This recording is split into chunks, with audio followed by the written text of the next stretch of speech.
கர்த்தரும் இரட்சகருமாகிய இயேசு கிறிஸ்துவின் நாமத்தினாலே பீஸ்ஃபுல் மினிஸ்ட்ரி சார்பாக உங்களை சந்திப்பதில் மிகுந்த மகிழ்ச்சி அடைகிறேன். இன்றைக்கு கிரகிக்க கூடாதவரை குறித்து பார்ப்போமா? யோபு 37:5 தேவன் தம்முடைய சத்தத்தை ஆச்சரியமான விதமாக குமுற பண்ணுகிறார். நாம் கிரகிக்க கூடாத பெரிய காரியங்களை செய்கிறார் என்று சொல்லப்பட்டிருக்கிறது. அவர் ஆச்சரிய விதமாக அவருடைய சத்தத்தை குமுற பண்ணுகிறவராக இருக்கிறார். தாவீது ராஜா கூட சொல்கிறார், அவருடைய சத்தம் காதேஸ் வனாந்தரத்தை விளக்க பண்ணும் என்று சொல்கிறார். அந்த அளவுக்கு ஒரு வனாந்தரத்தையே அசைக்கத்தக்கதாக அதிரத்தக்கதாக அவருடைய சத்தம் காணப்படுகிறது என்று சொல்லப்பட்டிருக்கிறது. அவருடைய சத்தம் மாத்திரமல்ல, அவரே ஒரு கிரகிக்க முடியாத வண்ணமாக, நாம் எண்ணி பார்க்க முடியாதவராக, நாம் ஆராய்ந்து பார்க்க முடியாதவராக பெரிய காரியங்களை செய்கிறவராக காணப்படுகிறார். பெரிய காரியம் பெரிய காரியம் பெரிய காரியம் செய்வார், உனக்குள் எனக்குள் இருப்பவரே அவர் பெரிய காரியம் செய்வார். பெரிய காரியம் பெரிய காரியம் பெரிய காரியம் நமக்கு செய்வார். பெரிய காரியங்களை அவர் நமக்கு செய்கிறவராக காணப்படுகிறார்.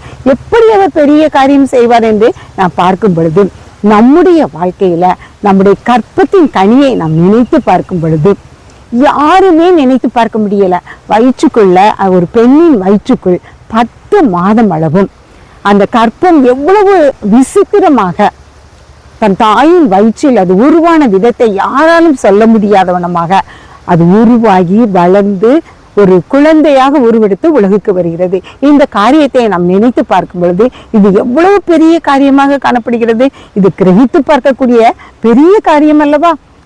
நம்முடைய தேவன் அவர் செய்கிற ஒவ்வொரு காரியமும் நாம் மிகவும் கஷ்டப்பட்டு கொண்டிருப்போம், மிகவும் நெருக்கப்பட்டு கொண்டிருப்போம். ஆனால் அந்த நேரத்திலும் நாம் அவரை நோக்கி பார்த்து நம்முடைய உள்ள கிடக்கையெல்லாம் அவருடைய சமூகத்துல கொட்டி விடும் பொழுது அவர் பெரிய காரியங்களை நமக்கு செய்கிறவராக, நம் வாழ்வில் அதை அனுபவித்து சாட்சி பகருகிறவர்களாக காணப்படுகிறோம்.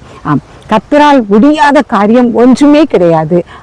ஆராய்ந்து முடியாத காரியங்களையும் எண்ண முடியாத அதிசயங்களையும் செய்கிறவர் அவர் செய்கிற ஒவ்வொரு காரியத்தையும் நாம் எண்ணி பார்க்கும் பொழுது நாம் அவரை துதிப்பதற்கு நம் நாவு போதாததாக காணப்படுகிறது.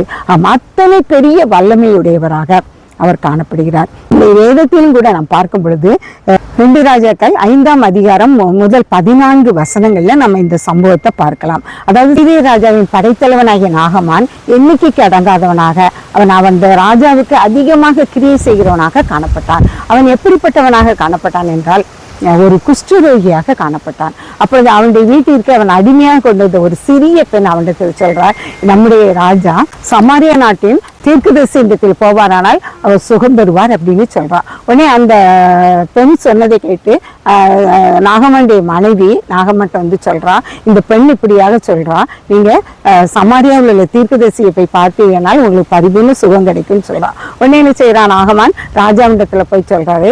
ராஜா உடனே என்ன செய்யறாரு, நீ போ, நான் ராஜாவுக்கு உனக்கு கடிதம் எழுதி அனுப்புறேன்னு அவன் கையில எழுதி கொடுக்குறாரு. இவர் அந்த இஸ்ரேல் நாட்டு ராஜாவை போய் பார்க்கிறாரு. அவர் என்ன செய்யறாரு, இதை பார்த்த உடனே அவர் தன்னுடைய வஸ்திரத்தை கிழித்து கொண்டு அவர் அங்கலாய்க்கிறவராக காணப்படுறார். இந்த செய்தியானது எலிசாவுக்கு கேட்கப்பட்டு எலிசா உடனே சொல்றாரு, அவனை எண்டத்தில் அனுப்பு அப்படின்னு சொல்றாரு. உடனே இவன் அவனுடைய ரதத்தை கட்டிக்கிட்டு அவன் எலிசாட்ட வாரான். எலிசாட்ட வந்தவொடனே எலிசா இறங்கி வந்து இவனுடைய குஷ்டரோகத்தை சரீரத்தை தொட்டு சுகப்படுத்துவான்னு அவன் எதிர்பார்த்தான். ஆனா அவன் செஞ்சான், ஒரு ஆளை அனுப்பி நீ யோர்தான் நதியில போய் 7 தரம் ஸ்நானம் பண்ணி உனக்கு சுகமாகுன்னு சொல்லி அனுப்புறாரு. இவனுக்கு ரொம்ப சங்கடமா போச்சு. இவர் வந்து என்னை தொட்டு சுகப்படுத்துவார்னு நினைச்சா இவன் எங்க ஊர்ல இல்லாத நதியா இங்க இருக்கு அப்படின்னு சொல்லி ரொம்ப வருத்தப்படுறான். அந்த சமயம் அவருடைய வேலைக்காரர் சொல்றாரு, ஆண்டவரே, அவர் ஒரு பெரிய காரியத்தை செய்ய சொன்னா நீ செய்யாம இருப்பீரா? லேசான காரியம், இந்த யோர்தான் நதியில 7 தரம் முழுகி இருந்தானே சொல்லியிருக்காரு. இது இறங்கி முழுகும் நமக்கு சரியாகும், இந்த காரியத்தை செய்யும் சொல்லி அவன் சொல்லும் போது தன் மனதை மாற்றிக்கொண்டவனாக யோர்தான்ல போய் 7 தரம் முழுகி ஸ்நானம் பண்றாரு. அந்த சமயம் அவனுடைய தோளானது ஒரு சிறு பிள்ளையின் தோலை போல மாறியது.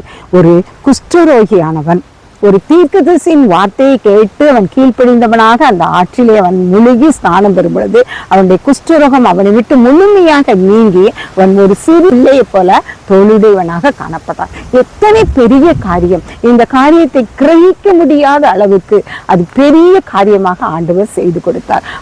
அந்த நாகமான் தன் வாயினாலே உம்முடைய தேவனை போல ஒரு தேவன் ஒருவரும் கிடையாது, நான் இனி இந்த தேவனை தான் ஆராதிப்பேன் என்று சொல்லி அறிக்கையிட்டவனாக அவன் அங்கிருந்து கடந்து சென்றான்.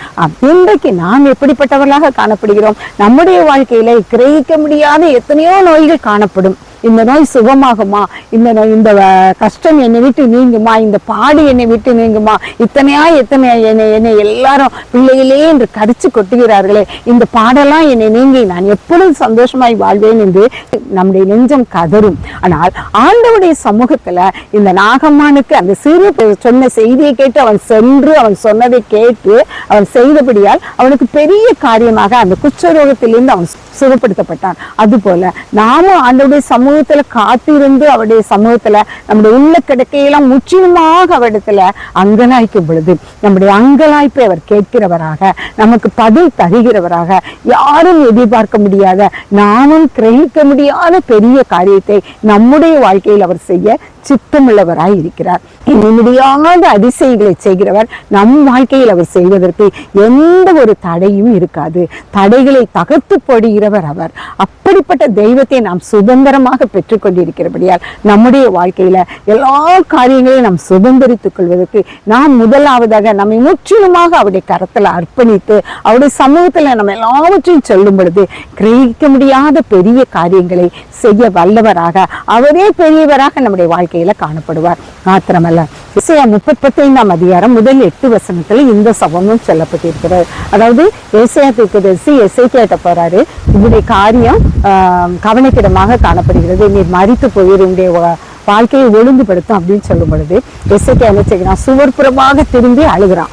ஆண்டவரிடத்துல அவன் அழும்போது அவன் கண்ணீரை ஆண்டவர் பார்க்கிறவர், உன் கண்ணீரை கண்டேன் என்று சொல்கிறார், உன் விண்ணப்பத்தை கேட்டேன்னு சொல்கிறார். அப்ப அவனுடைய கண்ணீரையும் விண்ணப்பத்தையும் கேட்டு ஆனால் என்ன செய்கிறார்? அவனுக்கு 15 வருடம் அவனுடைய ஆயுசு நாட்களை கூட்டி கொடுக்கிறார். அவனுக்கு அடையாளமாக சூரிய பாகையை பாகை 10 பாகை பின்னிட்டு திருப்புகிறவராக காணப்படுகிறார். ஒரு சூரியன் அந்த சூரிய பாகை கடிகாரமானது அப்படியே கடந்து வந்து கொண்டிருக்கிறது.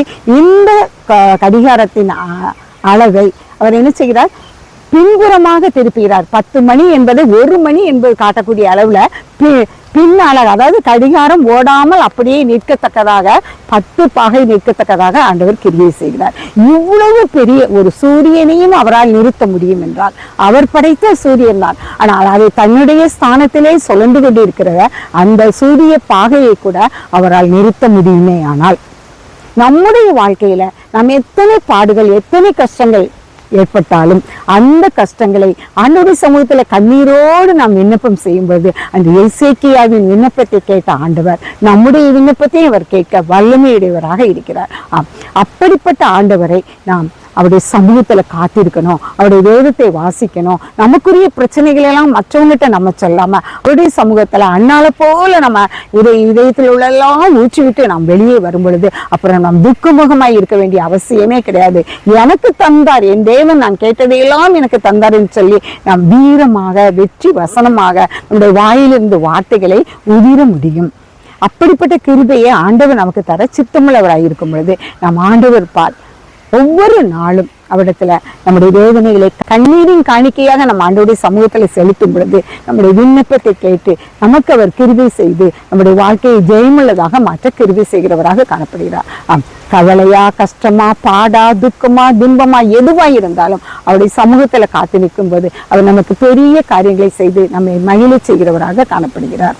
யோவான் 1 அதிகாரம் 50 வசனத்துல நாத்தான்வேலை பார்த்து ஆண்டவர் சொல்கிறார், இந்த அத்திமரத்தின் கீழ் நான் உன்னை கண்டேன் என்று சொன்னதினாலவா நீ விசுவாசிக்கிற, இதிலும் பெரிதானவைகளை காண்பாய் என்று சொல்கிறார். பெரிதான காரியத்தை அந்த நாத்தான்வேலிடத்தில் நீ காண்பாய் என்று சொன்னவர் இன்று நம் ஒவ்வொருவரையும் பார்த்து சொல்கிறார். இதிலும் பெரிதானவைகளை, பெரிய காரியங்களை நான் உன் வாழ்க்கையிலே செய்யும் பொழுது நீ பெரிதானவைகளை காண்பாய், நீ பெரிதானவைகளை கண்டு உன் வாழ்க்கையிலே சந்தோஷமும் சமாதானமாக வாழ்வாய் என்று சொல்லி நம் ஒவ்வொருவரையும் பார்த்து அன்போடு அழைக்கிறார். நமக்கு எத்தனை பாடுகள் வரட்டும், எத்தனை கஷ்டங்கள் வரட்டும், ஒவ்வொரு கஷ்டத்தையும் நாம் அவருடைய சமூகத்தில் சொல்லி வாழும்போது இதிலும் பெரிதான வாழ்வை நாம் இப்பொழுது இருக்கிறதை பார்க்கிறோம், பெரிதான வாழ்வை அவர் நமக்கு தர சித்தமுள்ளவராக இருக்கிறார். அப்படிப்பட்ட தெய்வத்தை சுதந்திரமாக கொண்ட நாம் ஒவ்வொருவரும் பாக்கியவான்களாக காணப்படுகிறோம்.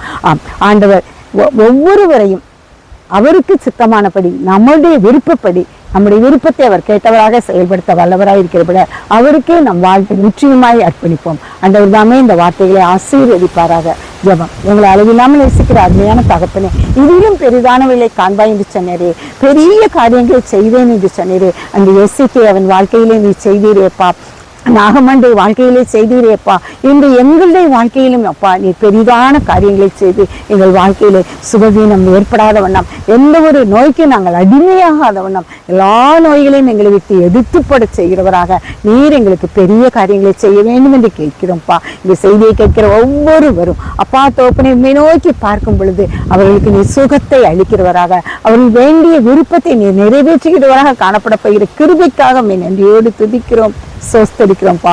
விசேஷமாக ஒவ்வொருவருடைய வாழ்விலையும் நீ பெரிய காரியங்களை செய்து அவர்களை வளப்படுத்த வேண்டும் என்று கெஞ்சுகிறோம். அப்படிப்பட்ட கிருபை நீ செய்ய போகிற தயவுக்காக மக்கோடா கொடி சூத்திரம் இயேசுவின் மூலம் ஜெபங்களும் நல்ல பிதாவே. ஆமேன், ஆமேன்.